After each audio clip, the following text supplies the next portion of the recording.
So we're going to talk about two things here. We're going to talk about an administrative grip on the weapon, and we're going to talk about administrative carry position. So the idea here is we're going to start handling this thing, and I want you to have an idea how to hold it before we start, okay? And then in this environment, it's easy because I've told you to point the muzzle that way, right? When you go to a firing range, it's easy because you know you got to point the muzzle at the impact area. But in the real world, there is no impact area, right? So a lot of times people are a little flummoxed, like well, what do I do now because I'm not standing on a range. So we're going to give you an administrative carry position.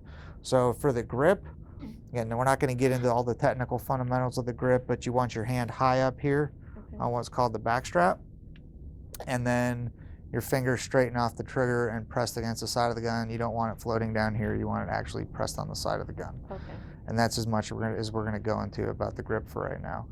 As far as our administrative carry position, it's just going to be right here, pointed at the ground, basically touching your pelvis on the right side of the gun, or right side of your body because you're right-handed.